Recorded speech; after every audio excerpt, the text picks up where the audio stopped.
This is Keaton Ellis, and he just broke the most tragic world record in the Rubik's Cube's 42-year history. Going into this moment ranked just 26th in the world, no one expected Keaton to ever come close to pulling this off. But when he did, he somehow chose the worst possible moment to do it. You see, the Rubik's Cube world record is typically broken once every 468 days. But on November 21st, 2015, Keaton Ellis was the second person to break the record in just 30 minutes. Word was just beginning to spread that 11th in the world Colin Burns had set a new world record when Keaton beat it by 1/10 of a second. And that's where things start to get strange. Because, weirdly enough, history doesn't seem to remember either of these two world records. If a moment this absurd had actually happened, two world records in a single day, surely the official rankings would remember at least one of them, right? Well, what these two didn't know was that both of their world records were about to be completely removed. Because there was a problem with all of this. When Colin broke the world record mere minutes before Keaton did, he didn't seem to care. Absolute pandemonium had broken out around him, but he was completely unfazed. If we rewind the video, almost immediately upon receiving the cube, Colin knew that something was off. Something that would lead to an 18-month ban for the competitor who allowed it to happen.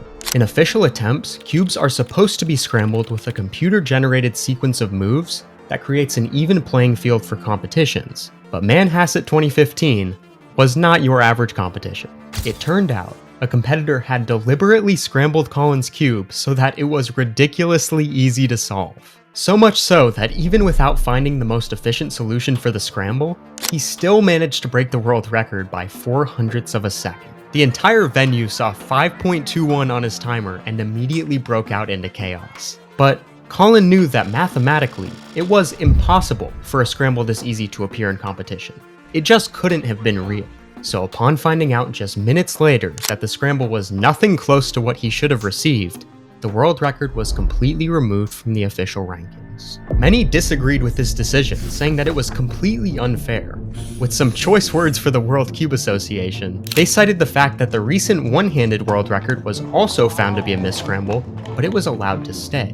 The community would have a point here, but what they failed to realize was just how egregious Colin's misscramble truly was. The cube was basically halfway solved, with many even stating that Colin's 5:21 was a quite terrible time considering just how easy this scramble was. All of this had clearly been done on purpose. This level of tampering resulted in a complete removal of the world record and an 18-month ban for the competitor who scrambled the cube. But the rest of the world didn't know that. For all anyone knew, the Rubik's Cube world record had just been broken, and 4 hours south of where it happened, at a competition in Clarksville, Maryland, everyone was talking about it. The ultra-rare 1 in 400 days occurrence had finally taken place. So when 26th in the world Keaton Ellis received the scramble of his life just 30 minutes later, no one was prepared for what would happen next. It's not on. It's getting...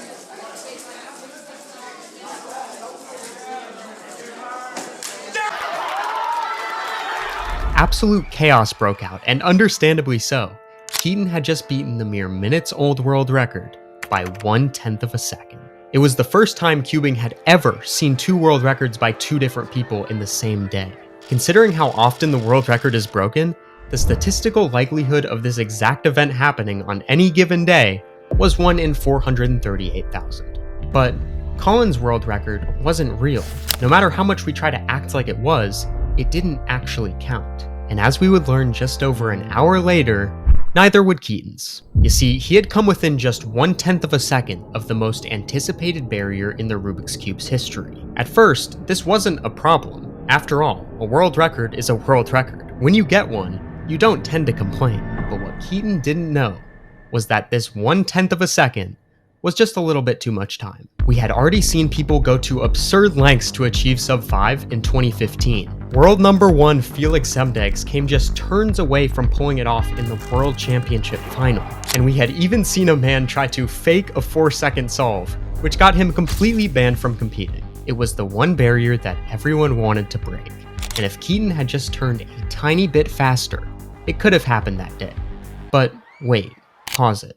You see this guy right here? the man who was almost just killed by a flying elbow to the face, that's Lucas Etter, and he is about to absolutely ruin Keaton's day. Lucas had spent the last 4 years climbing all the way up to second in the world, behind only the greatest Rubik's Cube solver of all time. Ranked number 1 in the US, he was known for his absurdly fast turning, sometimes even hitting up to 10 turns per second, which was absolutely unheard of at the time. But Lucas had a problem, and his problem was the exact reason he just watched his friend ranked 20 spots lower than him break the world record. You see, the single solve Rubik's Cube world record requires an absurd amount of luck to break. Even being top 3 in the world, the stars have to align perfectly for you to even have a chance. Every single world record after Keaton's would undoubtedly require a skip of some kind, something that's incredibly difficult to come by in an official competition. You have to pair perfect luck with a perfect execution. And as round 2 of River Hill Fall came to an end, Keaton Ellis was the Rubik's Cube world record holder. With all of what's just happened in the last 30 minutes, it was safe to say that the community was already in absolute shambles. But what they didn't know was that just 81 minutes later, things were somehow about to reach another level entirely. Lucas Etter was the final piece to the wildest day in Rubik's Cube history. A moment that was supposed to take 1,200 years to occur was about to become a reality.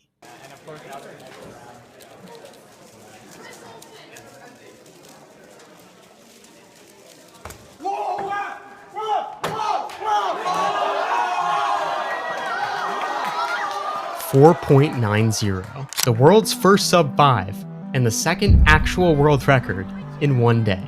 The entire room was in sheer disbelief, and Keaton Ellis was one of the first people to see it happen. In a matter of seconds, Keaton had become the new world record holder for the shortest time to ever hold the world record, a title he will likely never lose. You gotta feel for the man. Soon enough, after learning exactly how his fate had been sealed, the entire world would hear about what had just happened, and they refused to believe it. Done at 8 turns per second with a PLL skip, Lucas had just broken the most anticipated barrier in cubing history.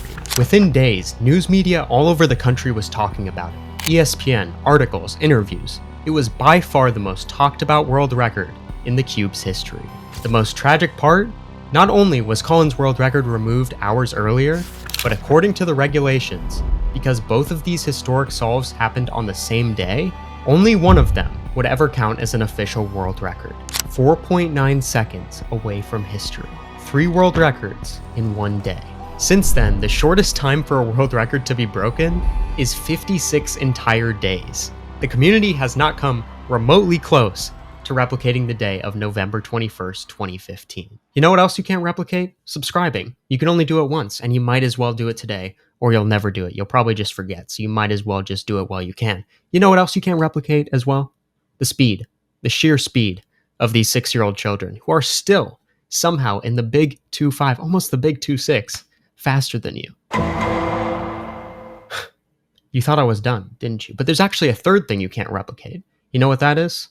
This absolutely dripped out merch, which you can get, of course, at speedcubeshop.com. I just used the word dripped out in 2025, and now I will end the video because that's the only way to go from here, really. So, yeah, anyway, besides that, that's about it.